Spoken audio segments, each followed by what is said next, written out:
My name is Chuck Blanton, and I've been attending Harvest since April of 2010.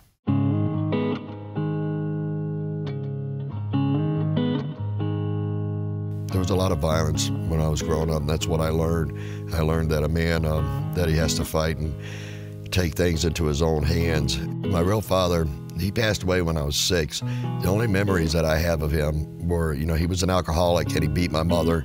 And then I can remember him beating on me. Well, my mother left him and she met another man, and he ended up being the same way. He was very abusive. Alcohol was rampant. I ended up leaving when I was 14 years old. I couldn't take it anymore.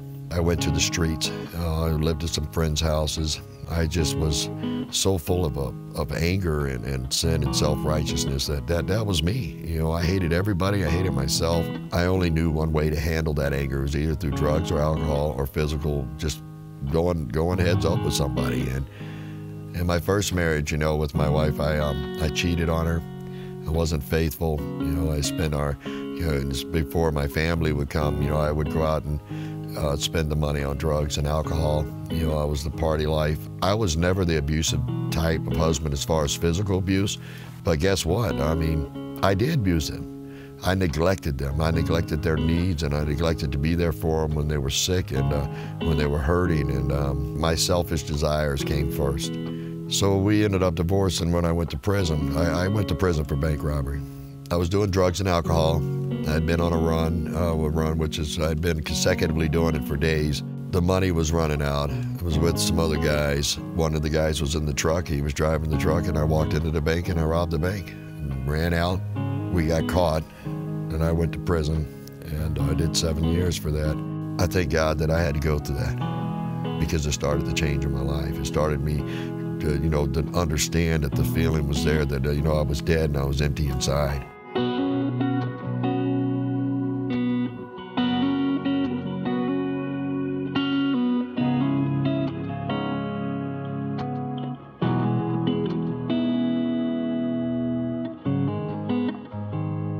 Was working for Jewel Osco, and I was a bake shop manager, and one of the ladies that was working for me, Mama Marina, she asked us to come to church, and so we did.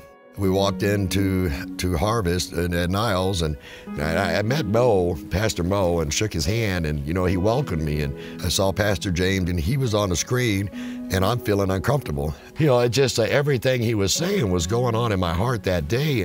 At that time, I was doing a 5th step. I was following a 12-step program. I was writing all this stuff down on paper. I wanted to pray over that. So I went to Pastor Mo's house for a party with the pastors. And I asked him if he would pray with me over this letter that I had written down.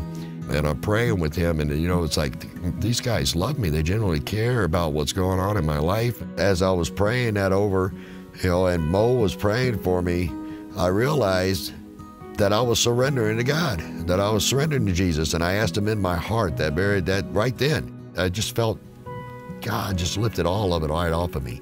And I didn't have to carry that with me no more. That suitcase was gone. That's the night that I came to ask Jesus into my life, and I surrendered to God. After I came to know the Lord, I got involved with a small group, and actually my small group leader at that time got me involved with the parking ministry, and I've been doing that since then, and I actually now lead that ministry, and I lead a small group. I've been doing the food pantry since 2010. You're talking about a blessing in my life. I know the Lord's blessing other men's lives through it, is that there was guys that would come in on there, and they would be, if I missed a Saturday, they would ask for me. I never was at a church that made me feel like I was at home. I had been in some churches when I was younger. I felt like I was judged because of I'd see people with suits and ties, and it felt like they looked at us with pity or felt sorry for us, and I just felt like I was an outcast. When I came to Harvest, that all changed. I got these are my church clothes, and people ask me, "You really go to church like that?" I said, "Yeah, I sure do." And I said, "Oh, you come to the Harvest Niles in the summertime and watch me be out there with this vest on, leading you where to park. Just because I've come to know Christ don't mean I have to wear a suit and a tie. This is who I am." I said, Jesus didn't wear a suit and a tie. He wore a robe and sandals. I used to think that Christian men were weak. I thought that they hid behind the Bible, that they were afraid to face life issues. And I've come to find out that Christian men are stronger than any other men that I've ever met. Every man is a link in a chain toward life or death. It all is going to start or stop with you.